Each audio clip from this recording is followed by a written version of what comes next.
Kadambari silks లో కళ్యాణ గమనీయం cell మార్చి 6 నుండి 19 వరకు ప్రతి 15,000 బ్రైడల్ సారీస్ కొనుగోలుపై ఒక గోల్డ్ కాయిన్.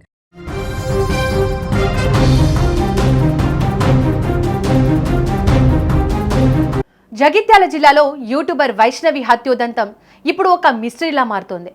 ఇది కేవలం క్షణికావేశంలో జరిగిన హత్య కాదు. దీని వెనక ఒక పథకం ఉందా, లేక భార్య కడుపులో పెరుగుతున్న తన రక్తాన్ని చూసి హరిబాబు భయపడ్డా అనే అనుమానాలు ఇప్పుడు బలపడుతున్నాయి.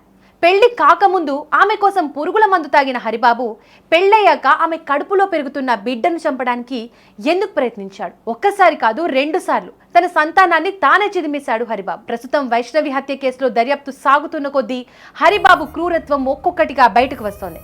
నిజానికి పెళ్లైన కొత్తలోనే వైష్ణవి గర్భం దాల్చిందని తెలుస్తోంది. ఆ సమయంలో సంతోషంగా ఉండాల్సిన హరిబాబు ఎందుకో తెలియదు కానీ ఆ బిడ్డ పుట్టడం అతనికి ఇష్టం లేదు. వైష్ణవికి మాయమాటలు చెప్పి ఎవరికీ తెలియకుండా గుట్టు చప్పుడు కాకుండా వైష్ణవి గర్భం పోయేలా చేశాడు.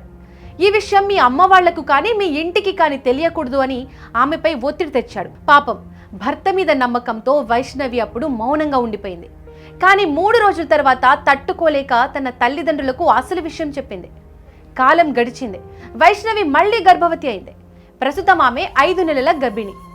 ఈసారైనా ఆ బిడ్డను భూమి మీదకు తెచ్చుకోవాలని, పసి ప్రాణాన్ని గుండెలకు హత్తుకోవాలని వైష్ణవి ఎన్నో కలలు కంది. కానీ హరిబాబు గుండెల్లో మాత్రం కనికరం కలగలేదు. మళ్ళీ అదే పిల్లల గొడవ మొదలైంది. నిన్న రాత్రి జరిగిన గొడవలో తన భార్యను మాత్రమే కాదు, తన కడుపులో ఉన్న 5 నెలల పిండాన్ని కూడా అత్యంత పాశవికంగా హతమార్చాడు. గతంలో ఒకసారి అబార్షన్ చేయించిన హరిబాబు ఈసారి ఏకంగా ప్రాణమే తీసేశాడు.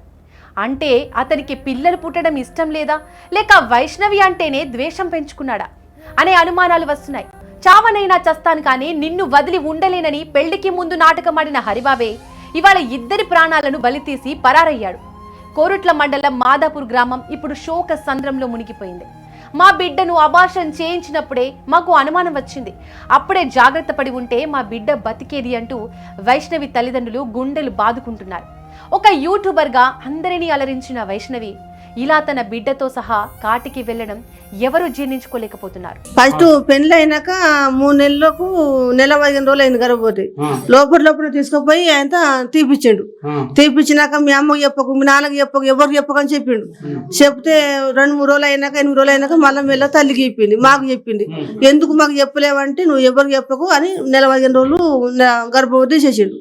తర్వాత ఇప్పుడు మళ్ళా 4 నెలలు. ఇప్పుడు 4 నెలలు ఇంట్లో దొరకొచ్చారు. ఎట్లా కూర్చున్నారు, ఏం మాట్లాడుకున్నారు. అలా 4 వచ్చిండ్రు, ఎండ్ల పడితే అలా ఓడిచిండ్రు, చంపేసిండ్రు సార్ వాళ్ళు.